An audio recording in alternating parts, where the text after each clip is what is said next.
all-time. On va revenir sur cette incroyable victoire lors du match 6. On regarde... Pardon ?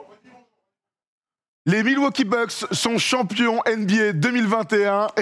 Bravo à Giannis Antetokounmpo. On est en direct, il est 5h47, on est avec Erwan. Comment tu vas, mon Erwan? On a vécu un grand match 6 encore une fois. On a vécu un match historique avec une performance historique et c'est l'avènement de quelque chose, c'est presque un peu...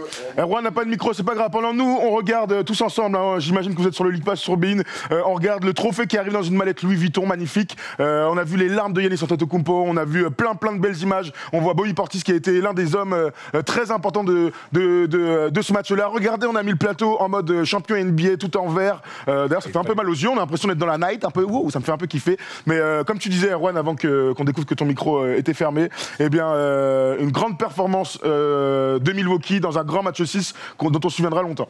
Un grand match 6, on savait que Milwaukee à domicile, c'était mieux qu'il termine plutôt que de s'offrir un match 7 à Phoenix, parce que Phoenix avait l'avantage du terrain. Et ils ont fait le match quelque part qu'il fallait sur leur force. Moi, j'ai tweeté avant, sur la fin du match, quand on savait que les Bucks allaient terminer, le rouleau compresseur. Ouais. Et on l'a répété tout au long de ces playoffs, dans les first day shows, quand on a suivi les Bucks, c'est que leur force première, c'était d'être un rouleau compresseur. Et on a vu, face aux Suns, ils ont été menés 2-0, comme face aux Nets. Et au final, on a senti que le physique, cet impact, ce combat, cette lutte, cette agressivité a fait en sorte que cette équipe, finalement, entre le jeu des blessures, entre le jeu de qui allait être le plus opportuniste, ça a été eux sur ces playoffs-là. Absolument, ça faisait 50 ans que les Bucks n'avaient pas gagné, on s'en souvient, on n'était pas là à l'époque. Moi, je veux bien en revanche, on se souvient... Moi, je suis bien être vieux, mais non, là, je ne me souviens pas. On se souvient de Kareem Abdul-Jabbar et d'Oscar Robertson, légendaire Hall of Famer qui avait gagné à l'époque. Les Bucks vont chercher ce titre après quelques désillusions, désillusions ces dernières années en playoffs, des contre-perfs incroyables, des saisons régulière incroyable aussi, mais dans le côté positif. Mac Budenholzer est champion NBA, on va évidemment parler d'absolument tout le monde. Hey, on pourra dire ce qu'on veut de Bud du coaching, on en parlera dans un quart d'heure, Erwan, mais en attendant, il est champion NBA, on parlait parfois de fin de cycle, s'il n'allait pas au bout cette saison, eh bien, ils sont allés au bout. On regarde Adam Silver qui est en train de commencer le discours, ça se passe sur le terrain, il y a un monde de foot, tu vois, Erwan, on se disait, il y avait plus d'envahissement de terrain, on le voyait plus. Là, il y a tellement de monde sur le parquet, mon gars. Alors oui, c'est délirant. Il y a du monde qui est rentré sur le parquet, mais c'est plus comme avant où ça envahissait, comme Boston à l'époque. D'ailleurs, on a vu. Là, Erwan, c'est rare quand même, il y a autant de monde. On a vu Axel Toupane et on le salue d'ailleurs. On est content pour Axel qui est champion NBA, mine de rien. Donc on se souvient de son journée, lui qui voulait retrouver la NBA. C'est aussi le petit clin d'œil de la soirée, c'est-à-dire qu'il y a un Français champion NBA de plus. Absolument, un nouveau Français, un champion NBA. On t'embrasse, Axel. On imagine qu'il va vivre une fête complètement folle parce que parmi les superbes images de cette soirée, c'est évidemment le nombre de personnes, le volume de gens qu'il y a autour du stade à Milwaukee. On parle de 65 000 personnes. Tout Mont-Roland. Polo l'a dit, c'est tout Mont-Roland. Sachant que dans la salle, il y a 20 000 personnes. Tu rajoutes tous les gens qui sont à l'extérieur. On peut imaginer une très grande fête du côté de Milwaukee. Milwaukee qui avait vécu des heures dramatiques il y a un an, on s'en souvient, puisque c'était les Bucks à l'époque qui n'avaient pas voulu jouer, qui s'étaient mis sur le côté quand on avait eu les histoires de policiers fous aux États-Unis. On continue à regarder la propriétaire là qui est en train de récupérer le trophée et qui va pouvoir le soulever. Apparemment, c'est un peu lourd. Avec tous les joueurs derrière, ça, c'est les images qu'on kiffe, ça, chaque année. Toujours. Vraiment, c'est des belles images. Puis là, quelque part, on n'a pas l'habitude. C'est une nouvelle franchise que nous, en tout cas, de notre vivant, on n'a jamais vu gagner. C'est aussi un joueur qu'on attendait. Giannis Antetokounmpo était programmé pour être champion NBA un jour. Il a été 2 fois MVP. Il a eu un contrat max de la part des Bucks. On l'attendait. Trophée de défenseur de l'année aussi. Trophée de défenseur de l'année. C'est un mec qui était programmé pour gagner. Alors maintenant, est-ce qu'il avait les lieutenants pour? Est-ce que si? Est-ce que ça? Est-ce que la concurrence fait que? En tout cas, j'ai presque envie de te dire qu'à 26 ans, il est presque en avance sur plein de gens. Il est dans de très bons temps de passage, on va dire. Là, avec ce titre, et en fait... On avait des interrogations, à juste titre, son tir, la progression, tout ça. Là, avec un titre, en fait, tu réponds à beaucoup de questions. On va en parler dans 5 minutes de sa place un peu dans l'histoire, entre guillemets, mais c'est vrai que moi, ce que je ressens aussi, c'est que Giannis n'est même pas encore un joueur abouti. Quand je dis abouti, c'est déjà un très fort joueur, mais il n'a pas exploité son potentiel à 100%. Et donc, imaginons les 5 prochaines années, ça va être super intéressant. Tu as tout à fait raison de le dire, c'est pas parce qu'il est champion NBA aujourd'hui que le joueur est fini en soi. Et c'est ça qui fait peut-être peur pour la suite, c'est qu'aujourd'hui, Giannis Antetokounmpo est encore un joueur qui doit perfectible, qui va progresser. Maintenant, on sait que les Nets, oui, les gens ils diront dans les commentaires, ils ont raison. Kyrie Irving n'était pas là, C'est pas son problème. James Harden était sur un pied, c'est pas son problème. Ils ont perdu DiVincenzo aussi. Hein. Ils ont perdu DiVincenzo. L'année prochaine, il y aura encore de nouvelles grandes batailles. Et à 26 ans, il va livrer encore plein de grandes batailles. Mais en tout cas, aujourd'hui, il a un titre que personne ne pourra lui enlever. Absolument. Et son histoire est incroyable. Drafté en 2013, 15e, ce mec de Pro B grec. C'est extraordinaire, c'est extraordinaire. Ça nous fait, c'est pas le même style de jeu, ça ne peut que nous faire penser à Dirk Nowitzki. Oui, par rapport au parcours, oui. Mais par contre, il est plus en avance que Dirk. Ah bah ça c'est clair, ça absolument. On a évidemment en direct avec vous, on prend vos commentaires, on va décrypter le match, on reviendra sur Giannis, sur cette performance, on va prendre le temps de débriefer tout ça, puisque ça sonne la fin de saison sportive. Ensuite, il y aura la draft le jeudi 29, il y aura la free agency début août. On sera avec vous avant de partir en vacances après la première semaine d'août, mais pour l'instant, on va quand même être le plus complet possible sur cette saison des Bucks, sur les Suns aussi, parce qu'il y a beaucoup de choses à dire. Le crash de Booker, Chris Paul, on a vu l'image à la fin, Chris Paul n'a pas réussi à poser sur le match, on va revenir aussi là-dessus. On continue à regarder, il y a c'est Budenholzer qui est en train de lâcher son discours dans la salle. Donc si, Tom, tu as des premiers tweets sur ce que dit Bud, n'hésite surtout pas à nous les envoyer, on regardera ça ensemble. Je répète, on prend vos commentaires. J'ai vu un commentaire tout à l'heure qui était plutôt intéressant sur Giannis, Dr Goodnight, qui dit « Content que ce titre récompense la fidélité et loyauté d'un mec à la franchise qu'il a drafté ». Ça, c'est vrai que dans la belle histoire, on se rappelle qu'il aurait pu partir à Miami l'année dernière. Hein. Il aurait pu partir. Il a récompensé dès l'année d'après, c'est fou. Ouais, il est récompensé c'est exactement ça, parce qu'il lui file un contrat sur 5 ans et on se dit, dans 5 ans, à minima, il faut qu'il fasse une finale. Allez, qu'il gagne un titre peut-être, mais au moins qu'il fasse une finale. L'année d'après, il est champion. C'est fou. Et ça va vite dans le sport. Et ouais, ça va vite. Donc, quelque part, ça va aussi changer le paysage côté Bucks. Mais moi, ce que j'aime, c'est la construction de cette équipe-là. On file un contrat max à Giannis. Et Middleton aussi. Hein, Middleton aussi, ils ont mis du pognon dessus. Ils ont cru en lui. On a eu beaucoup d'interrogations autour de Middleton par moment. Mais évidemment, aujourd'hui, on n'en a plus. Donc, pendant qu'officiellement, Giannis est MVP des finales, l'arrivée de Jrue Holiday, même si pendant ces finales, et ce soir encore, il déchire, vilain en attaque. Mais par contre, l'arrivée de Jrue Holiday, on peut me dire ce qu'on veut. Même sur ces finales, on peut en discuter. Le match 5, il est exceptionnel. Et quelque part, c'est le match. Et c'est le match bien sûr, bien sûr. Mais Jrue Holiday, Middleton, les Bucks ont su entourer comme il fallait. Tu peux même avec tu vois les Bobby Portis ce soir. C'est un bon coup. Alors lui qui était du père à Chicago, il était cata. New York, il pue la merde. Là, ce soir, il est énorme. Il est énorme. Et donc non, mais bravo, c'est une équipe aussi qui a été bien construite, bien pensée. J'ai une petite pensée quand même à Mike Budenholzer qui s'en sort bien ce soir. Ouais, qui s'en sort bien les champions, donc. Non, mais Mike Budenholzer qui sauve sa tête. Moi, j'ai suivi quand même tous les playoffs. Pour moi, c'est pas une équipe qui a été bien coachée. C'est un basket archaïque, physique, dur. Et c'est ce basket-là qui a gagné. Tant mieux pour lui. S'il n'avait pas gagné, il aurait sauté. Ouais, absolument, absolument. On écoute. On regarde Giannis qui est plein d'émotions et qui est en train de lâcher son discours aussi. Il a que 26 ans. Il a mis 50 points dans une finale NBA pour gagner le titre. C'est une performance rare. On a vu LeBron qui avait fait ça. Ça rentre dans des on s'en souviendra toute notre vie, quoi. Comme le match 7 de LeBron. 50 oui, incroyable. LeBron a mis 51 avec la fameuse J.R. Smith là, à la fin. Mais sinon, ça arrive tellement rarement. Mais ça montre aussi qu'il a détruit. On parle de rouleau compresseur. Et quelque part, qui incarne ce rouleau compresseur plus que Giannis chez les Bucks? Personne. Giannis Antetokounmpo est un rouleau compresseur. Il a massacré les Suns. Il met 2 matchs à 40, il fait un match à 5, il fait un match à 50 pour le titre. Il n'y a pas eu de vis-à-vis. DeAndre Ayton a essayé de faire ce qu'il a pu. Michael Bridges c'est un peu essayé. Crowder a essayé. Mais aujourd'hui, Giannis Antetokounmpo, on n'aime pas. Archaïque, pas archaïque. Maladroit, pas maladroit. On bat les couilles aujourd'hui là. Aujourd'hui, le basket aujourd'hui, c'est aussi un sport physique. Il a démoli. Il a démoli les Suns, mais pas que sur les 2 premiers matchs, sur la durée. Et c'est ça qui est important. N'oublions jamais qu'une série de playoffs, c'est très très long. Rappelons les Suns, menés 2-0. Les Suns sont explosés sur les 4 matchs d'affilée. Alors, on va revenir après sur les Suns, qui ont eu 2 fois la balle pour gagner le match 4 et le match 5. Ils n'ont même pas pris un tir sur les 2 fois les balles de match qu'ils ont. Il n'empêche que cette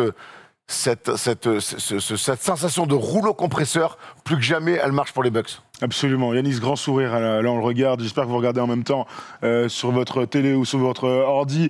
Yanis, sourire incroyable. Moi, ça me fait toujours kiffer ces sourires, forcément. Hein. Alors pour tous les fans des Suns qui y ont cru jusqu'au bout, on peut imaginer.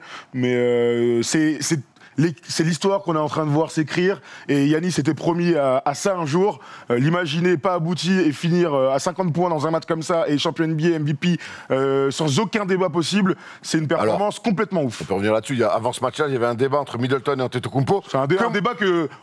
Bon, je t'en prie, vas-y. Que moi, je pouvais entendre. Moi, sur ces finales, une fois de plus, j'ai entendu beaucoup d'arguments pour dire « Oui, mais c'est le leader de l'équipe ». Moi, sur ces finales, j'ai quand même vu un mec finir les matchs. C'était Middleton qui mettait les paniers pour finir les matchs. Avant ce match-là, il y a eu un débat. Sur ce match-là, il n'y en a plus. Middleton, d'ailleurs, il a fait en sorte qu'il n'y ait pas de débat non plus aussi. Et Yanis en mettant 50. 24 points, Middleton 49%, 6 passes, 5 rebonds. Des stats incroyables, de très très haut niveau. Lui, qui était toujours à 20 points, il s'est sublimé. Il est très précieux. C'est encore lui sur ce fameux système de double pique avec le main à main où il met encore ce tir à la fin. D'ailleurs, qui est sur ce système. Vois, par rapport à ce débat-là, moi, pourquoi je trouve que c'est un débat qui n'avait aucun sens. Et CJ McCollum a mis un tweet. Stephen A. Smith a prêché pour Middleton. Justement pour dire, regarde le parcours de Middleton, parce que c'est vrai qu'on en parle peu, mais il sort de la fac, donc il vient de Charleston, la ville, 39e pick, il finit champion NBA, c'est incroyable. Moi, en fait, ce qui m'emmerde avec cette idée de finir les matchs et tout, en fait, ok, d'accord, mais c'est pas parce que Kobe finissait les matchs que Shaq était MVP, tu vois, et ça me rappellera toujours cette idée que Steph Curry doit être MVP en 2015, parce qu'en fait, récompenser un mec qui surperforme sur une finale, ok, d'accord, il peut avoir une voix, par exemple, ou deux, mais l'homme de base, l'homme de tout, sur qui tout est basé, c'est Yanis, c'est Steph Curry, et c'est ces mecs-là qu'il faut récompenser. Parce qu'en fait, oui, tu peux récompenser un mec qui est bon, il n'y a pas de souci. J'entends. Sauf que ce qui va faire la bascule, ce qui va t'amener à un moment donné en finale NBA, c'est les superstars. Et donc, le premier homme d'un projet, ou alors il se déchire complètement, on en parle, mais quand le mec est à 34 points et qu'on parle de Middleton à 25, moi, ça m'a toujours un peu embêté, tu vois. Ouais, après, c'est toujours pas, il y a des paniers plus difficiles que d'autres à mettre. Mais pourquoi on n'a pas donné à Terry Porter? J'ai l'impression, oui, mais... Ah bah, Porter, Jason Terry, mais à l'époque, il met des paniers compliqués, mais Nowitzki met quand même des paniers pour la gagne. Là, j'ai l'impression que, bref. Mais bon, de toute façon, il n'y a pas de débat, puisque ce soir, Antetokounmpo marche. Moi, ce que j'aime bien, c'est que ces deux mecs-là, ils viennent de très, très, très, très loin. Ils jouent ensemble. En 2013-2014, leur bilan c'était 15 victoires, 67 défaites. 15 victoires, et là sur ce run, ils ont gagné 16 fois. 16 victoires, 16 victoires, 7 défaites. C'est des mecs qui ont été la pire équipe de la ligue, les deux. Ils ont tout connu ensemble. Middleton et Antetokounmpo, c'est ces mecs-là ils étaient déjà associés et c'était la pire équipe de la ligue. Vous avez 14 ans, hein. Ah non, c'est clair. Mais en tout cas, on leur a fait confiance. Et ça, quelque part, l'histoire est belle. L'histoire est très, très belle. Et Rudy Gobert a dit, je suis tellement content pour Yanis et Milwaukee. C'est incroyable ce qu'il se passe, qu'ils ont mis en termes avec leur âme et leur cœur. Et ça doit... Et il le dit, inspirationnel, ça doit donner des idées à Rudy et Donovan Mitchell, qui, quelque part, pareil, ont grandi ensemble. Alors, on sait que Rudy, d'abord, était associé plutôt à Gordon Hayward, mais Donovan Mitchell est vite arrivé. Les deux, bah oui, on est un peu on a deux All-Stars, on a deux mecs à qui on a filé des contrats max. C'est vrai que ça doit donner des idées à Rudy et au Jazz. Parlons un peu du match. Du coup, pour ceux qui veulent un débrief du lendemain, bon, pour vous qui êtes en direct aussi, on va revenir un peu sur ce match, on va en parler pendant 5 minutes, parce qu'évidemment que l'essentiel est ailleurs, mais il s'est passé beaucoup de trucs. On a encore une fois vu un super match de basket, avec un début de match, une intensité qui a complètement pris le pas sur la qualité du jeu, c'était une catastrophe. Un début de match à l'émotion. On adore parler d'émotion ici. Et c'est un début de match à l'émotion. Des deux côtés du terrain, une énorme défense qui a pris le pas sur les attaques avec des mains, des jambes un peu flagaudantes. Le nombre de passes, de deflection, des pertes de balles, des ballons perdus, des ballons qui glissent, des mauvaises passes. Et une énorme défense. On a senti tout de suite que c'était un match pour gagner le titre, des deux côtés d'ailleurs, côté Phoenix et côté Milwaukee. Et ça a été une première mi-temps. Le premier quart-temps, c'est plutôt Milwaukee, plutôt les Suns qui sont un peu flagada. C'est plutôt après Milwaukee qui est un peu flagada en deuxième mi-temps. Après, sur la deuxième mi-temps, on a quand même vu un match vraiment de bonhomme. Mais c'est vrai que la première mi-temps, c'est un petit peu un match à l'émotion. On a senti que l'enjeu a pris le pas un petit peu sur le jeu. Le premier quart-temps se termine à 29-16 avec un vrai run sur la fin des Bucks, avec un Yanis qui est déjà très agressif au début du match, très proche du cercle, pas de fioriture, pas de tir externe pour rien. Les Suns ont même tenté un moment 1-2-3 pour faire changer les choses. On a vu Eton comme un plot dans la raquette comme un arbre et Yanis qui va mettre quelques paniers. On a vu Portis qui a été bon sur ce match-là avec 8 points dont 2 tirs à 3 points. On a vu Middleton mettre 7 points d'affilée. En fait, dans ce début de match, on dit oh putain, on peut se diriger vers un blowout. Mais l'avantage des Suns, c'est qu'ils ont toujours cette espèce de supplément d'âme. Là, c'est Cameron Payne qui l'a amené au début du deuxième quart. Cameron Payne qui met 10 points très rapidement, qu'on ne verra plus du tout C'est après clair. du match. Ouais. Mais c'est vrai qu'à un moment donné, c'est lui qui leur amène un petit peu ce supplément d'âme. Et la fin de deuxième quart-temps de Chris Paul, pareil aussi, qui te fait presque croire que putain, les Suns finalement peuvent le faire. Absolument. Ils inversent le momentum. Le problème de Chris Paul, c'est qu'encore une fois, mine de rien, malgré ce bon passage en fin de deuxième quart-temps, donc il ne pèsera pas sur le match, il fera encore des dingueries. Il rend des ballons dans les mains. Je crois que pour moi, Chris Paul, on peut en parler d'ailleurs, c'est une bascule de ces finales-là. Quand les Suns, il met 24 points, 5 passes, c'est compliqué de lui tomber dessus ce soir. On peut lui tomber dessus, moi, j'ai pas de souci. Mais il y a Parce l'impact, Ouais, visuel. voilà.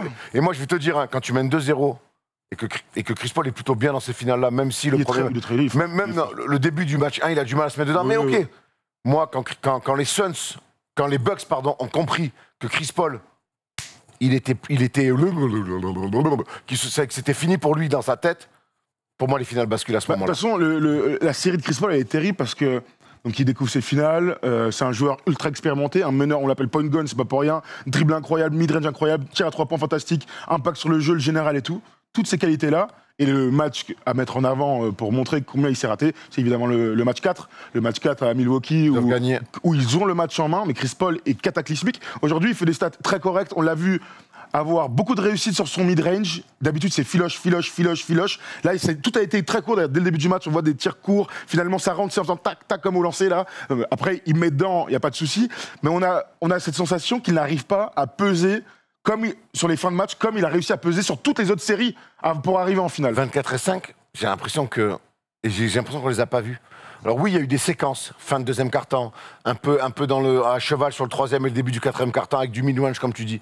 Mais il ne pèse pas sur le jeu. C'est clair. Il ne pèse pas sur le jeu. Alors ce soir, on peut évidemment incriminer Booker Mais aussi. 26 points, mais 26 points 24. Ce soir, on peut aussi incriminer Booker qui passe complètement au travers. Aussi, Mais bien bon, sûr. il vient de mettre 2 fois 40, donc en face, ils ont mis une défense du démon. Mais il ne pèse pas assez sur le match. Le truc, c'est que. Moi, je l'ai vu quand même vu ce soir. Je l'ai vu à un moment donné récupérer un ballon, sauter pour marquer, pour tirer, du moins. Il y a un mec qui monte au contre, il a préféré faire marcher que shooter. Il a fait un truc de handballeur, gros. C'est le grand perdant de ces finales. Pour moi, il sort. Il fait une campagne de playoff fantastique. Il sort des finales comme. Encore peut-être plus loser que ce qu'il était avant d'avoir fait ces finales. Il y a Clem qui nous dit, après Chris Paul, c'est pas censé être le FP, le franchise player. En fait, le souci, c'est que, oui, Devin Booker est le franchise player, et il se rate complètement, on va en parler. Le problème, c'est que Chris Paul est un monstre de leadership à la main.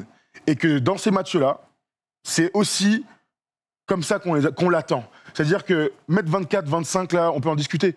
Moi, j'ai besoin que Chris Paul, il mette la balle où il faut, il fasse le bon play, il appelle le bon play au bon moment, il donne la balle à Booker quand il faut, et ainsi de suite. Et qui pèse aussi avec le scoring, parce que la NBA actuelle, c'est comme ça, et que quand tu joues à 1 contre 1, le but, c'est de marquer un panier, et qu'il y a beaucoup de 1 contre 1 dans leur jeu.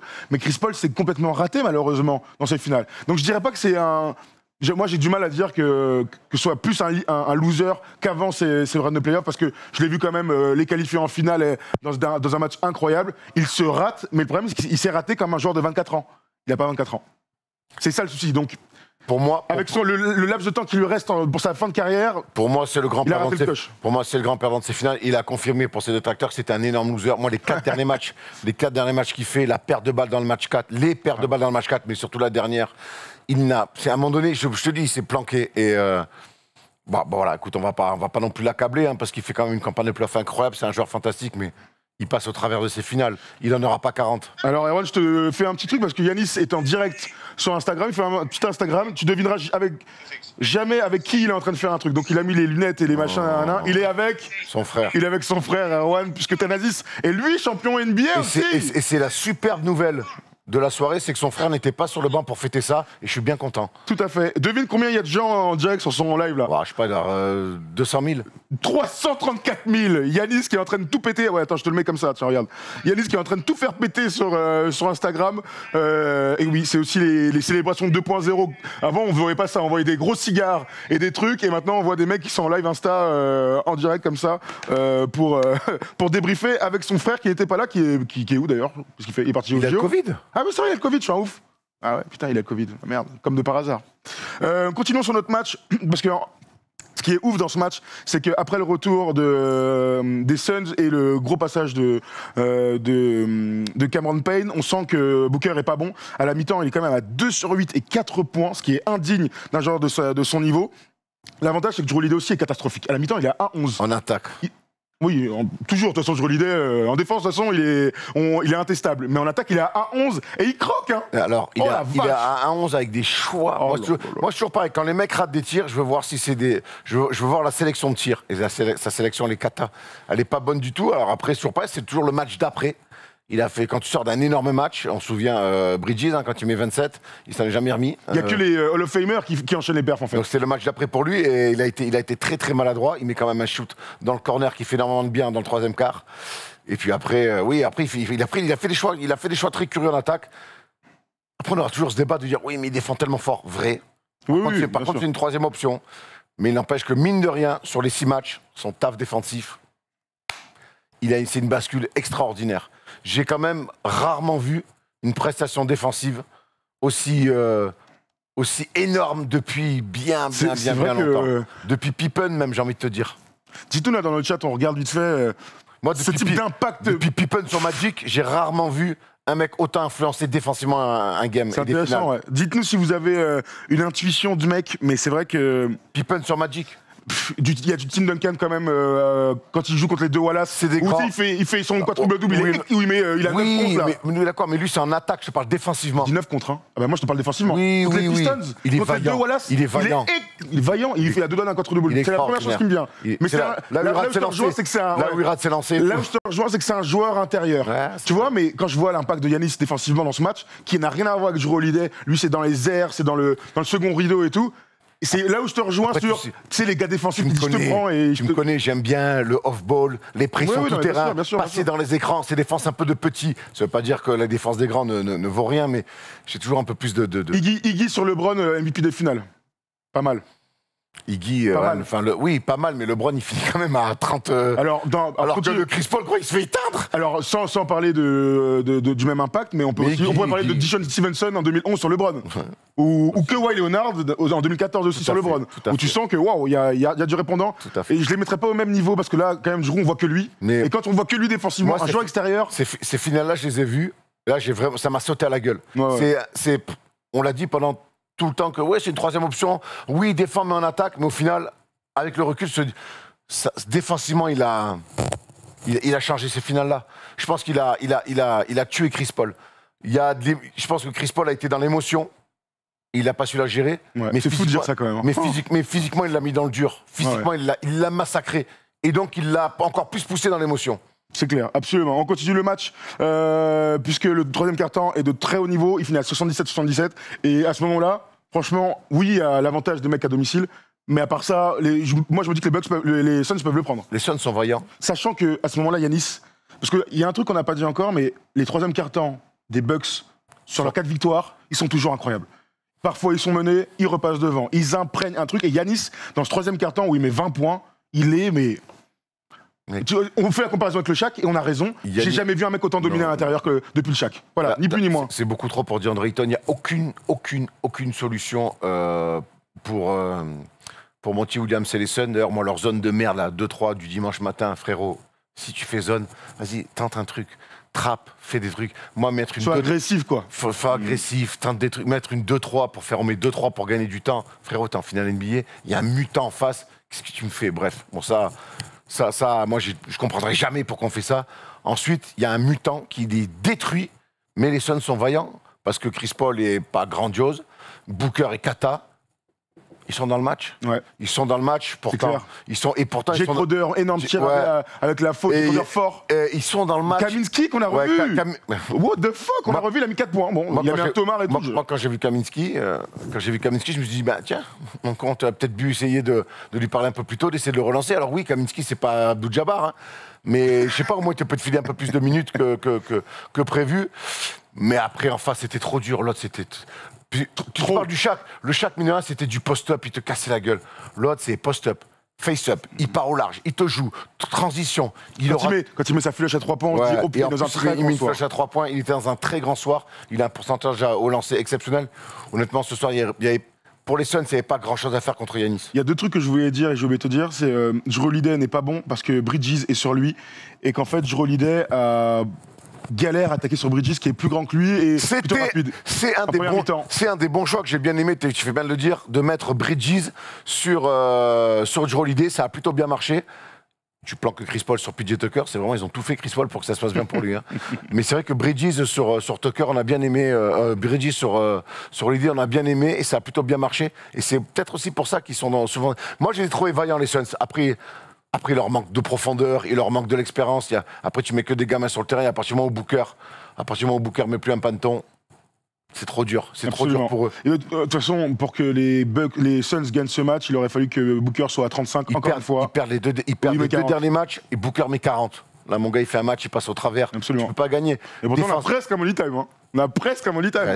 L'écart, il n'y a pas 20 points, alors que dans l'impression visuelle, quand Giannis enchaîne là, en fait, tu as la sensation qu'ils vont gagner, ok, mais qu'il y a 15-20 points d'écart. Alors qu'en fait, tu regardes, il n'y a que 4 points. Bon, j'ai une question. Est-ce que les Suns peuvent avoir des regrets sur cette finale ? Oui, ils peuvent en avoir. Et dites-nous dans le chat ce que vous en pensez. Moi, je pense que quand tu mènes 2-0, que tu as un momentum incroyable, parce que j'en ai l'impression que c'était il y a 2 mois, mais le 2-0, c'était la semaine dernière, on se dit qu'ils vont en prendre un des deux à Milwaukee. Tu sais, si j'avais dû mettre 100 balles, j'aurais mis 100 balles, ils prennent le 3 ou le 4. Le 4, ils ont tout fait pour le prendre, et tu te chies dessus. Et le souci, c'est que j'aurais pas imaginé que les Bucks soient si dominants dans les money time. Énorme crédit à Middleton, évidemment, qui a clos des matchs d'ailleurs sur toute la campagne de playoff. Mais je pense que tu peux, quand tu mènes 2-0, tu es obligé, un peu comme d'ailleurs Dallas 2006 contre Miami, où on se souvient que Dirk, il est dans un état à la fin, ils sont abattus, ils prennent les 2 premiers, ils en perdent 4 d'affilée avec D-Wade incroyable, lui aussi sur la ligne des lancers francs. Mais ils ont mis du temps à s'en remettre, finalement, 5 ans, mais le goût était très amer. Donc, pour moi, pas le même âge absolument, mais le goût était très amer, donc je pense aussi que les Suns, ils peuvent clairement se bouffer les couilles. Pour moi, les Suns, ils peuvent se bouffer les couilles parce que tu mènes 2-0 et qu'il y a 2 matchs serrés où tu as 2 fois la balle de match. Alors, c'est dans des scénarios différents. Le match 4, c'est un match où tu es dans le match et que tu domines presque, tu as la balle de match, tu la perds. Avec Chris Paul sur le pick and roll, il veut splitter. Et le match 5, où tu es dominé, mais tu reviens quand même du diable Vauvergue avec un match un peu fou et tu as la balle dans les mains et c'est Booker qui perd le ballon. Au bout d'un moment, tu as 2 fois des ballons pour gagner. Il n'y a pas une fois tu prends un tir. Tu peux pas gagner une finale NBA comme ça. Absolument. Tu peux pas gagner une finale NBA. Tu as eu 2 balles de match, t'as pas raté 2 tirs. T'as même pas pris un tir. Je vous mets un sondage. Les Suns peuvent-ils s'en vouloir ? Oui, à fond. Non, ils sont tombés contre plus fort. Parce que c'est aussi une théorie que je peux entendre. Mais ce soir, mais pour moi, ce soir, je vais te dire, je les trouve héroïques, je les trouve vaillants. Ils se battent jusqu'au bout, ils sont exemplaires. Mais pour moi, ce soir, ils perdent contre beaucoup plus fort qu'eux. Ce soir. Mais pour moi, ça se joue avant. Pour moi, ce soir, avant le début du match, ils avaient déjà perdu. Ça se joue avant pour eux. Bien sûr. Après, on sait combien c'est les séries NBA, les séries de playoff NBA, c'est tout à fait une affaire de momentum. Et les matchs d'ailleurs aussi, c'est que ça peut aller très vite dans un sens ou dans l'autre. Mais quand tu as un momentum, faut éviter de ne pas le lâcher. Parce que quand le momentum revient, et 2016 est le meilleur exemple pour ça, c'est que quand tu mènes 3-1, il faut clore gros. Hein, parce que si tu te laisses un peu traîner, gros, les gars ils sont en vie, ils sentent l'odeur du sang. Et là, les Bucks, la différence de body language, de caractère sur les 3 premiers matchs, j'ai envie de te dire, et sur la suite, ils étaient en mission sur la suite. Comme si les 2 premiers matchs avaient été complètement balayés et que ça n'avait pas existé. Et quand on parle de body language, je veux vraiment me tirer un énorme chapeau à Jrue Holiday. On a parlé de sa défense. Mais ce mec-là, qui fasse 1 sur 11, qui fasse 12 sur 13 au tir, son body language, mon gars, il ne t'inspire que de la confiance. Et je pense que jouer à côté de ce mec-là... C'est clair. Par rapport à Eric Bledsoe, tu veux dire que même s'il envoie des bricasses ou s'il filoche, il défend tellement fort et il dégage tellement un truc de confiance. Mec, jouer avec ce mec-là, ça va être un vrai bonheur. Absolument. Ça va être un vrai bonheur. Il y a Yax qui dit personne ne voyait les Suns en finale, donc il n'y a pas de déception à avoir. C'est aussi une autre lecture qu'on peut avoir. Effectivement, 2-0, frère. On peut dire, non mais côté positif, côté Suns, on peut dire que ils ont un coach en place enfin. Ça fait 10 ans qu'ils sont pas allés en playoff. Ils font un run incroyable. Le move de Chris Paul est fantastique. Ouais. On a découvert Booker à un niveau fantastique. Ayton, donc l'expérience collective est incroyable pour les 2-3 prochaines années, absolument. Côté positif, il y a plein de trucs à en tirer. Non, il n'empêche que notre lecture là, elle est sur la saison, mais surtout sur la série. Et sur la série, on a quand même la sensation que ils sont passés à côté. Maintenant, on n'est pas en train de dire que c'est fini et qu'on les reverra plus jamais. Malgré l'âge de Chris Paul, ils ont toute leur chance l'année prochaine. Il y a qui de mieux de Giannis Antetokounmpo pour dire que tu mènes 2-0 dans une série, tu en perds 4 de suite, mais tu peux revenir plus fort. Ouais, c'est clair. Donc lui, il a connu C'est ça. clair. Donc c'était pas en finale NBA, mais il a connu des désillusions. Et les Bucks, quand même, ont connu. Alors, on rappelle, il est très jeune, hein, donc on n'a jamais voulu tirer la sonnette d'alarme sur les Bucks, mais il y a eu des vraies désillusions. On s'est dit, ouh, ça pue la merde. Ouais. Et en fait, il n'y a pas de vérité. Nous, on est là pour en parler, il y a plein de choses, mais il n'y a pas de. D'une année à l'autre, un move, un coach, Exactement. les blessures, Il n'y a pas de vérité, clair. donc les Bucks à suivre. Maintenant, quid de Chris Paul, qui va sortir de son contrat pour essayer de signer un truc à 2 ou 3 ans avec un peu plus d'oseille. Est-ce que les Suns vont s'aligner? Est-ce que lui veut rester là-bas? On a envie, en tout cas, que l'aventure entre les Suns et Chris Paul continue. Mais ce qui est sûr, c'est que oui, on a découvert des jeunes loups qui nous ont bien fait kiffer. Absolument. Mais aujourd'hui, c'était trop. Une basse-cour là-bas, mais la marche était beaucoup trop haute pour eux. Il y a des mecs quand même qui, eux, découvraient n'oublions pas que la plupart des Suns découvraient les playoffs pour la première fois de leur histoire. En face, t'as quand même des mecs, ça fait 3 ans ils tapent dans des murs et ils avaient des crocs comme ça. Donc voilà, j'ai quand même l'impression que la logique a été un peu plus respectée. On parle beaucoup des âges. On dit que Dirk Nowitzki, et à juste titre en 2006, il avait que 27 ans. Il avait que 27 ans à l'époque. Il a quoi, 24 Booker? Il a 24 Booker, ouais. Et Giannis en a 26. 26. C'est vrai que c'est l'avènement des superstars d'auteurs de 25 ans, donc c'est cool. C'est bien avec la NBA, c'est qu'il y a toujours un renouvellement et que on est tranquille pour les prochaines années en attendant Luka. Mais les Suns, en finale. les Suns, après, attention, il ne faut pas les attendre l'année prochaine pour être en finale. LeBron, les Lakers vont certainement revenir. Kawhi va revenir, même s'il est out jusqu'en 2022. Mais en tout cas, ce vécu-là, c'est quelque chose qui paiera. L'année prochaine, ils seront là, ils seront dans le coup. Je ne suis pas inquiet. Mais il faut pas. Si l'année prochaine, ils ne vont pas en finale, il ne faut pas tout faire exploser. Mais dans les 2-3 prochaines années. Il va falloir être malin sur Chris Paul. Il va falloir tirer le meilleur de lui sur les 2 prochaines années. Mais là, par contre, va trouver un meneur aussi fort que Chris Paul. C'est un bon chantier pour nos amis des Suns. Mais bon, ils auront un peu de temps. On revient sur le match. Et n'oublions pas que les Bucks sont allés chercher Holiday et que quelque part, c'est la bascule qui te fait champion. Tout à fait. Voilà, il y a des idées, il y a des mecs, il y a des idées à avoir tout le temps. Tout à fait. Je reviens sur le dernier carton vite fait. Je te dis les trucs que j'ai en tête. Là, un énorme tir de Jrue Holiday à un moment en transi, répondu par Chris Paul avec un tir drop avec la faute. Et là, on sent que le niveau s'élève. Il y a un moment donné où il y a un gars qui fait l'écart, c'est Giannis, mais c'est Bobby Portis, qui enchaîne 2 petits tirs là, un petit tir short corner et un petit tir drop. Et derrière, il y a une simulée embrouille avec Chris Paul. Je sais pas ce que t'en penses, mais à ce moment-là, pour moi, il y a la bascule et t'as la sensation, même s'il n'y a pas beaucoup d'écart, que jamais les Suns vont le prendre. Il y a des paniers importants où les Suns se disent qu'ils peuvent peut-être faire la bascule, recoller, et ils ne mettent pas. C'est long. Booker a passé sa soirée à prendre fond de cercle. Tu le sens. C'est du feeling. Ça fait quand même maintenant des années qu'on voit des matchs de basket et on le sentait pas. Et on le sentait pas. De toute façon, même Tom, on va être honnête, hein, même le match 4, quand ils perdent, on se dit... Et après le match 3 ou match 4, je te dis, je suis pas étonné s'ils en prennent 4 de suite. Bon, j'ai pensé qu'il allait peut-être avoir un match et tout, mais ils ont pris 4 de suite. Ce soir, moi... Et avec force. Hein. Ce soir, Connaughton est quasi transparent. Tucker, on le voit pas, mais la présence de ces mecs, mine de rien, l'agressivité au rebond, les rebonds, les petits machins. Moi, je te dis, les mecs, on a beau dire, les écrans de retard. Oui, mais frère, on n'est pas en cas des régions. Hein. Là, t'as des mecs qui déboulent, des mecs de 2 mètres, de 100 kilos, qui déboulent plein badin à des 3 points. Vas-y, va faire ton écran de retard. C'est une équipe de mutants. C'est une équipe dure. C'est pas une équipe qui joue très bien en basket. C'est une équipe dure. Mais c'est des valeurs importantes du sport de haut niveau. Putain, et ce soir, ils ont su cibler. Putain, mais nous, on passe nos vies à se branler sur Malakoff, nos années Malakoff. À Malakoff, on joue comment? Mal. Pas très bien. Quand on faisait zone, on était là. Attends, zone. Par contre, la dureté. Mais sur zone, il fallait autant faire jouer 35 Thomas et Erwan. Hein, comme ça, t'avais peut-être chance de mettre quelques paniers et quelques finoches. On en mettait. Et par rapport à ce que tu viens de dire, écoute, les stats, elles sont folles. Au rebond, tu as quand même les Suns à 37 rebonds, 6 offensifs. De l'autre côté, 53 rebonds. Non, ils se sont fait détruire. Et 11 offensifs pour les Bucks. Ils se sont fait détruire. Sachant que les Bucks perdent un nombre de ballons. Ils perdent 18 balles dans ce match. Normalement, quand tu perds ballon de 20 ballons, tu t'en sors pas très bien. Tu es à 45% au tir. Un 6 sur 27 à 3 points pour les Bucks. 6 sur 27, 22%. C'est cataclysmique. Mais comme tu le dis, comme tu as d'autres valeurs, et là, on va parler de Giannis à fond. Giannis, honnêtement, m'a bluffé. Là, j'ai vu une performance d'un gars qui, mentalement, a écrasé tout le monde sur ce match. On a vu Booker être bon, se rater, complètement se manquer. On a vu Chris Paul et tout. On a vu Middleton faire des hauts débats. Là, il met 50.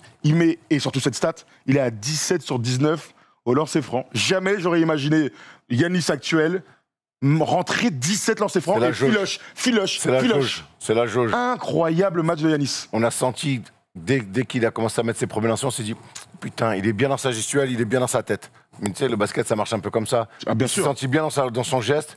Il était dans un bon jour. Après, il y a eu du post-up, il les a démontés. Des tomates, Vraiment, des trucs près du cercle. Il des les a rebonds, démontés, il a senti qu'il les démontait, et au plus il les démontait, il avait encore plus envie de les démonter. Comme une vieille hyène. Et DeAndre Ayton, sur qui on a encore tiré beaucoup, même s'il a essayé de faire rentrer un peu Kaminsky. Le problème de Kaminsky, c'est qu'il l'a fait sans le faire.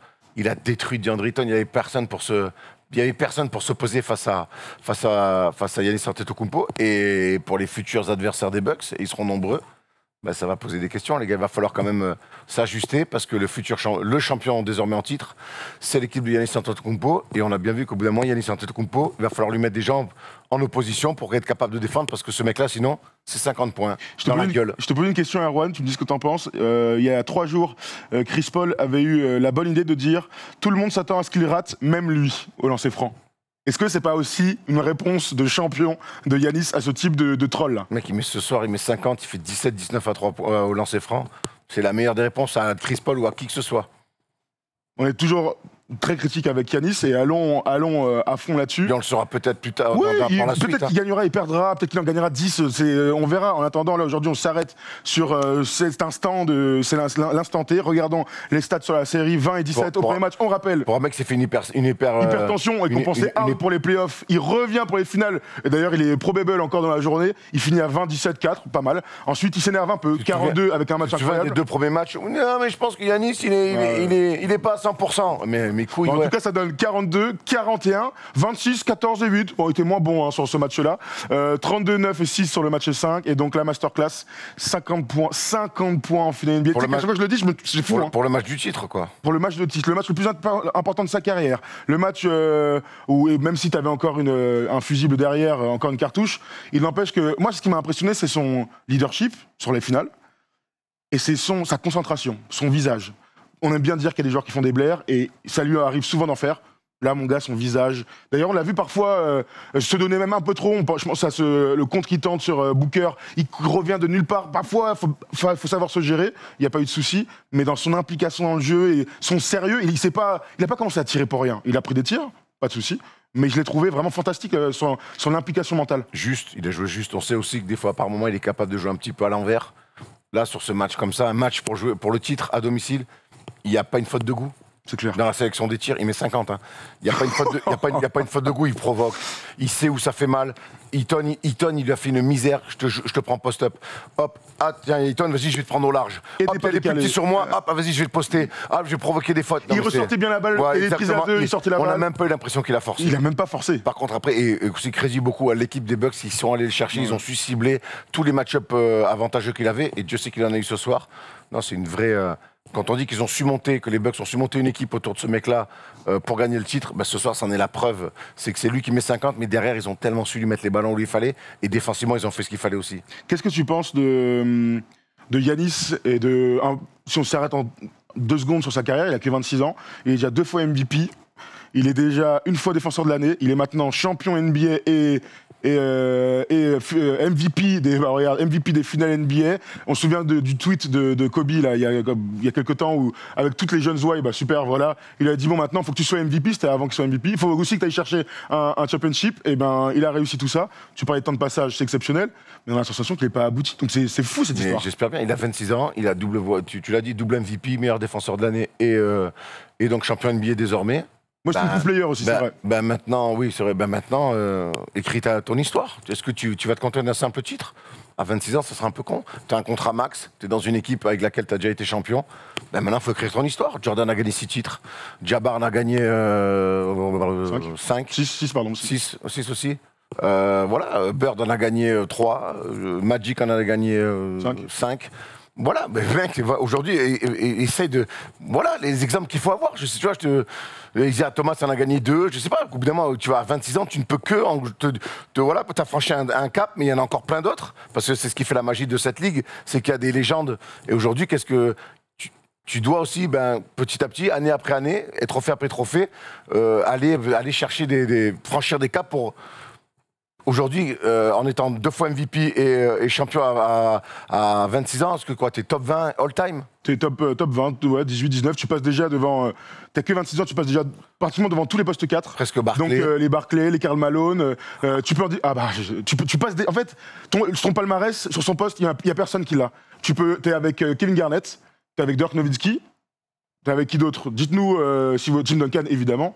Tim Duncan, évidemment. Garnett, il a un type... Non, Duncan, c'est pas encore le... Ah, Duncan dans le métro. Mais il est pratiquement devant, sur le palmarès pur, il est pratiquement devant tous les mecs, quoi. C'est fou. Après, Malone, il y a le scoring qui peut-être... Bien sûr, mais il y a 20 ans, mais Malone n'a jamais été champion. Donc aujourd'hui, ce mec-là, il doit se dire, ben voilà, moi aujourd'hui, je vais faire partie de la légende de ce sport. Le truc, et quand je pense à Giannis, c'est que c'est fou l'évolution qu'il a eue entre le gars qu'on a vu arriver en NBA, donc un gars très grand, avec des longs segments, qui était plutôt fluide, qui était très frêle, à qui on promettait un rôle de meneur de jeu. J'ai l'impression qu'on a complètement oublié ça. Fantasme total. Mais à un moment donné, avec Kid, on le fait jouer meneur de jeu sur beaucoup de séquences. Et on avait, pas cet espoir, mais en tout cas, nouveau Magic, voilà, tous les grands meneurs de grande taille, Ben Simmons en rêve lui aussi. Finalement, sa trajectoire a été, moi, me surprend avec le recul. Jamais, après ces 2 premières années NBA... On voulait en faire un Magic, en fait, en étant le Shaq. Moi, c'est clair. Jamais on aurait pu le deviner, ça. C'est ce que nous dit Nico Batum souvent, c'est que Giannis, c'est un Shaq pivot, mon gars. Ouais. Et il lui faut son Kobe. Et Middleton a prouvé qu'il pouvait être un second, un lieutenant très fort en fin de match, comme Kobe l'a été. Mais vraiment, moi, j'insiste sur le fait que sa transformation physique, ses déboires au shoot externe, tout ça, là, toute cette narration là, dont on parle tout le temps, il n'empêche que c'est un des mecs les plus dominants de l'histoire de la NBA. Le constat, il est purement et simplement aussi simple que ça. Compliqué. Alors, il y aura toujours les puristes dont on fait partie, dont je fais partie par moi, en disant, ben moi, ça me fait un peu chier qu'un mec comme ça met des airballs au lancer franc. Mais à un moment donné, la réalité, c'est que ce mec-là, physiquement, et le physique est une partie importante du jeu, c'est qu'à un moment donné, il détruit tout le monde. C'est clair. Voilà. Il détruit, les gars. Et le Giannis d'il y a 2 ans, on n'aurait pas gagné là. Non. Le Giannis de l'année dernière, on n'aurait pas gagné. Plus. Et je pense qu'on peut aussi saluer le travail qui est fait autour de lui. Même si c'est pas encore au top, on voit ses pourcentages à 3 points qui sont cata. Moi, je vois une énorme progression sur le shoot externe. Tu dis souvent que 3 points, c'est un truc. Moi, le mid-range. Et tu vois une progression. Il en met plus. Là, sur ces finales-là, il a eu des séquences sur du mid-range, des fade-away à mi-distance où on s'est dit, ça faisait mal. Okay. Il les met pas encore en fin de match. 26 ans. Il les met pas encore en fin de match. 26 ans. Là, il en met un. Alors, il y a 6000 marchés là. Mais ça, c'est des tirs de haut niveau. Hein. 26 ans. Attention à Giannis dans 2 ans. Vous l'aurez entendu ici en premier. Attention à Giannis quand il aura 31 ans. Tu connais hein, le prime. Technique, physique et dans la tête. Qu'est-ce qu'il nous dit ce bon vieux Giannis en 2014 je ne quitterai jamais cette équipe, la ville de Milwaukee, jusqu'à ce qu'on construise une équipe d'un niveau de champion. Incroyable tweet en 2014 celui-là. Non, mais là, l'histoire est folle. Hein. Tout à l'heure, on parlait un peu de fidélité. Lui, il a toujours... Puis c'est pas un flambeur quelque part... Même si son frère il fout un rageant terrible, c'est plutôt un mec humble. Très bonne mentalité, t'as raison. C'est plutôt un mec humble, bonne mentalité. Tu vois, c'est pas un lifer, il a sa meuf depuis longtemps, il est calé, il est posé. C'est un mec aussi qui sait ce qu'il doit aux Bucks, qu'on fait confiance en lui. Et là, je reprends le commentaire de tout à l'heure, ça fait kiffer aussi. On est dans la fidélité, on est dans ce que certains aiment et dans ce qu'on perd un peu par moment avec ces mecs qui se barrent de franchise en franchise pour jouer avec leurs potes et pour finalement se faire botter en play-off.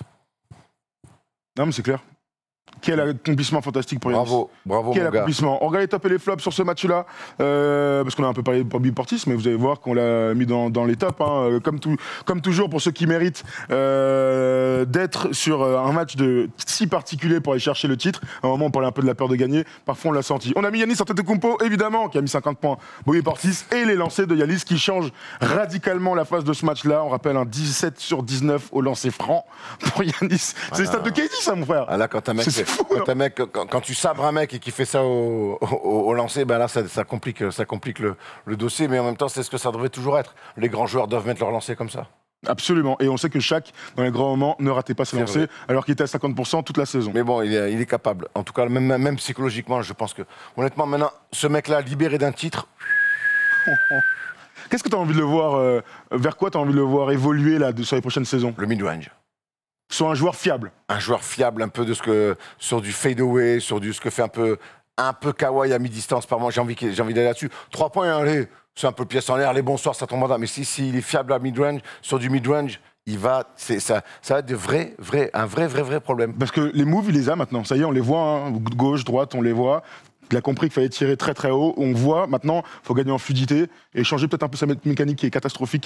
C'est un albatros, le gars. Mais bon, ça, c'est un autre débat. Visiblement, ça ne l'empêche pas d'être champion NBA. C'est votre moment, les gars. Hein. Si vous voulez nous mettre quelques commentaires dans le chat sur Giannis, sur les Bucks, on va dire un mot de Bud, parce qu'on en a un peu parlé au début. Au-delà de citer tout l'effectif, il y a quand même des gars à ressortir. On a parlé de Jrue Holiday longtemps aujourd'hui. On a parlé de Middleton aussi. Mais Bud, on parle d'accomplissement. Bud, coach de l'année avec Atlanta, coach de l'année avec les Bucks, lui qui a complètement changé le morphotype de l'équipe en allant chercher Brook Lopez, en laissant Giannis tout seul dans la raquette pour dominer. C'est grâce à lui aussi qu'il va chercher les titres de MVP. Ils sont récompensés, malgré certains doutes qu'on avait parfois. J'en ai toujours des doutes, je te cache pas que j'en ai toujours des doutes. Et je pense que d'ailleurs, dans la suite de la carrière de Giannis, il va lui falloir un autre coach. Ah ouais, carrément? Alors, allez, Oui, tu te mouilles. C'est peut-être pas ce soir qu'il faut tomber sur ton temps. Moi, Je pense que Bud, c'est pas le bon gars pour chercher un titre. Non, c'est pas ce que je reste persuadé que les Bucks n'ont pas été spécialement bien coachés et c'est quand même un mec qui a du mal à réagir en plein match, qui a des idées préconçues. Et aujourd'hui, le basket change tellement. Et les futures batailles face à des équipes au complet, que ce soit dans la conférence Est ou même dans des futures finales NBA, je pense qu'il faudra amener autre chose à Giannis si, justement, Giannis veut créer une legacy en gagnant 3, 4, 5 titres. Donc voilà. Après, il est champion, bravo à lui. Ils sont allés le chercher pour ça, ils y arrivent. J'ai quand même vu un mec pas très inspiré, pas toujours très... Après, il a construit une armée, de la dureté, et ça paye. Ça paye aussi. Ça peut payer sur des années, en vrai. Hein. Non, tu crois pas? Jrue Holiday n'a pas toujours passé à côté un match sur deux. Si on pourrait se dire ça aussi. N'oublions pas que Fassonnet, s'il passe parce que l'autre il change de 50 et s'il fait du 48, il soit éliminé. Non, pas toi. Non, mais je pense que sur la durée... mais je parle vraiment de Budenholzer. Il mérite de passer Fassonnet parce qu'ils vont se le chercher. Et Giannis, encore une fois, est exceptionnel. Mais ce mec-là, quand on va dans le fond, on est... C'est pas le moment... Quand t'as Giannis... Antetokounmpo à 26 ans, tu te dois d'avoir d'autres idées un peu plus modernes sur le jeu, c'est pas son cas. Voilà. Tant que ça, tu crois? Ouais, je pense. Bon, évidemment, là, c'est le moment de féliciter les gars. Je vais féliciter aussi John Horst, qui est leur DG et qui a fait un travail fantastique. Très relou au concours de tir. Qui a fait un travail fantastique, puisque donc, le move de Jrue Holiday, énorme, malgré tout ce qu'ils ont lâché. La bascule. L'arrivée de PJ Tucker en cours de saison, énorme, qui finit dans le 5, qui est héroïque et qui leur déleste. Dans toutes les équipes, il faut un ailier qui défend sur les autres ailiers vu le talent. L'arrivée de PJ Tucker a été très bien. Bobby Portis, c'est des mecs qui étaient pas là il y a un an, quoi. Le sacrifice de PJ Tucker, il a pris des paniers dans la gueule. On lui a sifflé des fautes en voiture. Voilà, il a jamais baissé la tête. Il a défendu le plomb. Qu'est-ce qu'il leur a fait du bien? Qu'est-ce qu'il aura fait du bien, PJ Tucker? On a tous besoin d'avoir un PJ Tucker dans son équipe. Je regarde les commentaires, là, les gens trouvent que t'es un peu dur avec Bud. Il y a un gars qui dit il joue avec les forces de son équipe aussi. Ça, c'est aussi une réalité, c'est qu'on aime bien aussi l'idée que les coachs arrivent avec des philosophies, ça c'est clair, oui, du passing game et tout. On aime aussi les coachs qui s'adaptent à l'effectif et surtout aux forces de l'effectif. Est-ce que tu as envie de voir cette équipe faire un passing game à un? Parfois, jouer simple et jouer sur les forces de ton équipe, c'est aussi ce qui fait que tu es un bon coach. C'est parce que on l'a quand même vu faire on a quand même vu mettre en place des défenses pick and roll dramatiques où on n'a toujours pas compris. Aujourd'hui, tu es champion NBA, donc c'est quoi le but l'année prochaine? T'es champion NBA. D'être champion NBA. Donc voilà, on en reparlera à ce moment-là. D'accord, très bien, ça me va. Erwan, est-ce que tu aimerais que Thanasis signe à Lasvel? Il y a déjà Costas. Je préfère voir... tous les frères sont champions NBA d'ailleurs. Je préfère désormais. C'est fou ça. Je préfère avoir Costas quand même parce que c'est un joueur que je connais pas, mais Thanasis est un très bon joueur de basket. Mec qui a joué en Euroleague au Panathinaikos, qui a joué avec Andrew à Andorre. Il a toujours dit que c'était un gars qui taffait. C'est un bon joueur de basket. Après, il a par contre pas le niveau NBA. Ça, je suis pas le seul à le dire et même des joueurs NBA le disent. Mais et pas ceux que vous pensez avec qui il joue. On évite toute polémique.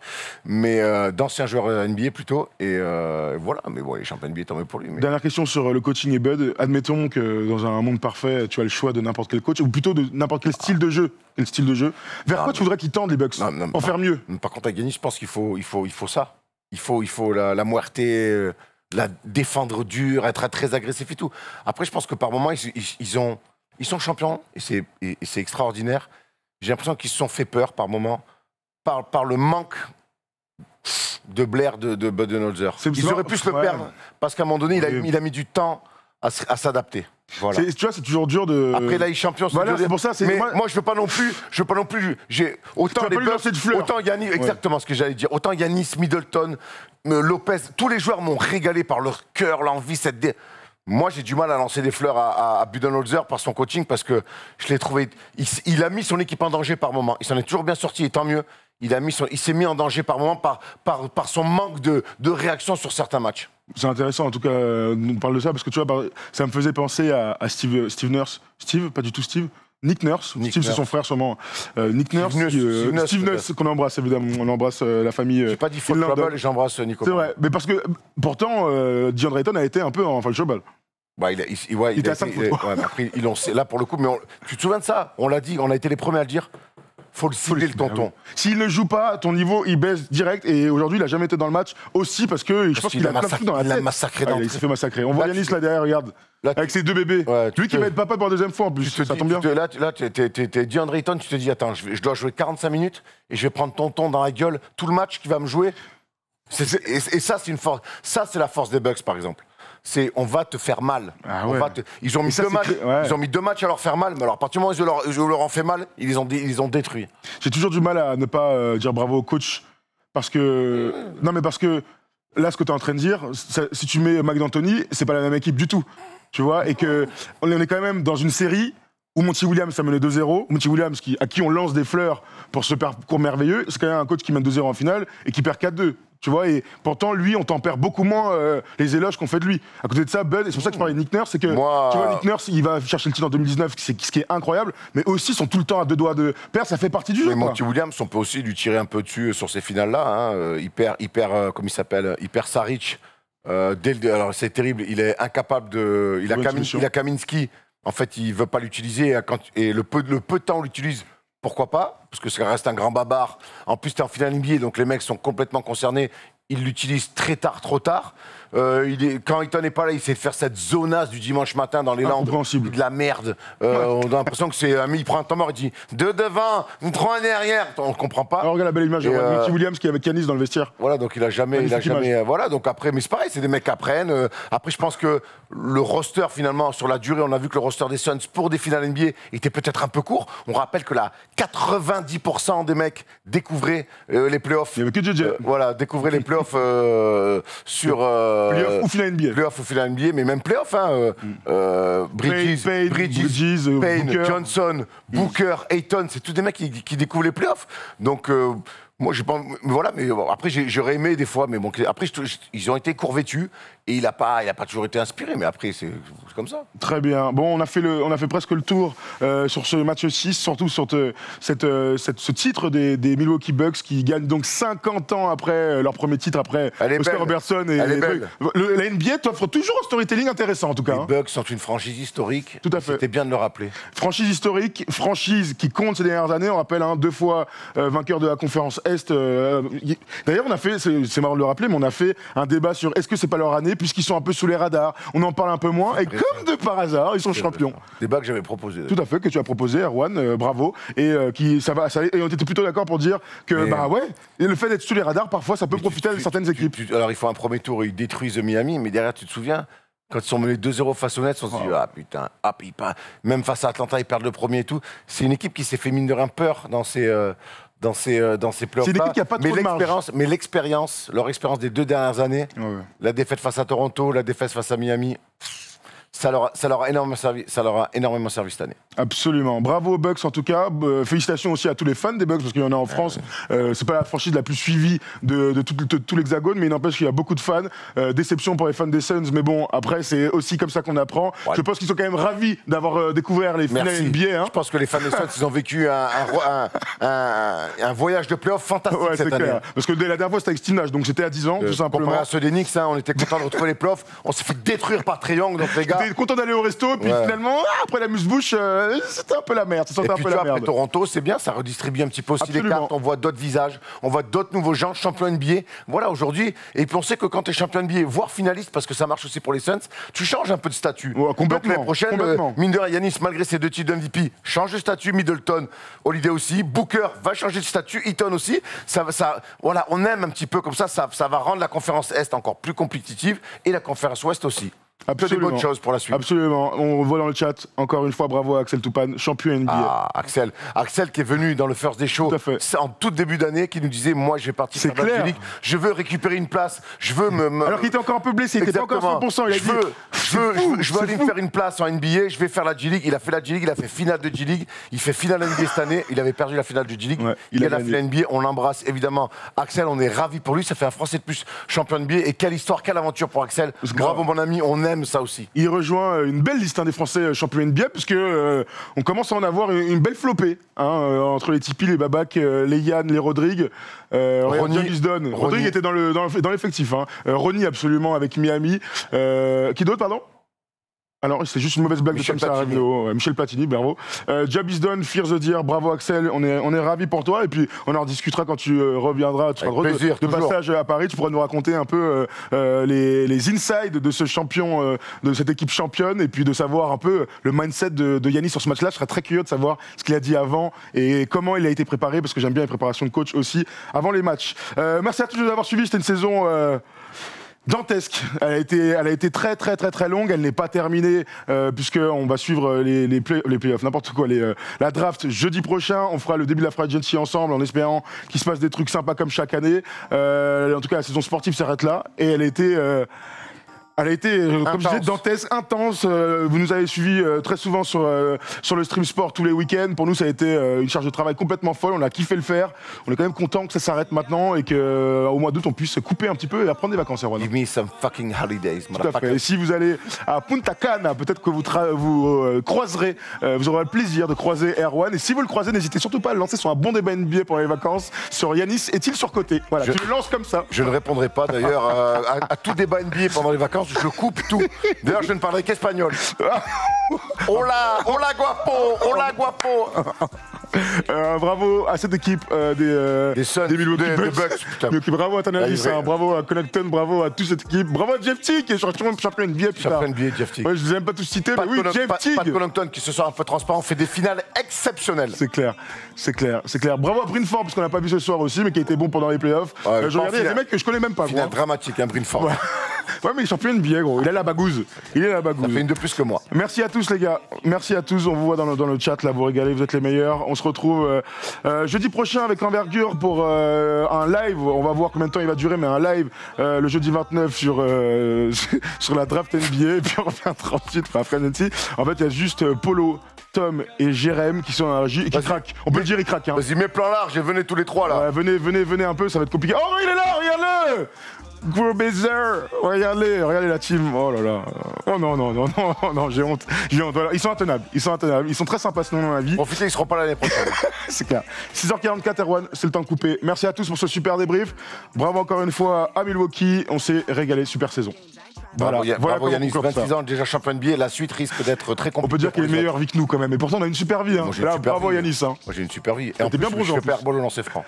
Mais je suis pas champion. Ça t'est déjà arrivé au moins une fois quand même. Ça m'est arrivé une fois. À Bayonne, là, un truc là. Benjamin. Non, en National 1, tu rigoles quoi, je mettais des filoches. C'est moi qui l'ai shooté d'ailleurs, les lancers. C'est vrai? Tu avais les techniques? Non, mais je jouais pas en National 1 donc. Les amis, bonne journée à tous. Pour ceux qui sont sur YouTube, on vous aime. Bravo à tous. Prenez soin de vous, c'est important en ce moment. Et Erwan est à deux doigts de finir sur une filoche. Don't give a fuck if you're involved, 'cause I'm bout it. If you bout it, don't act like you are doing a favor.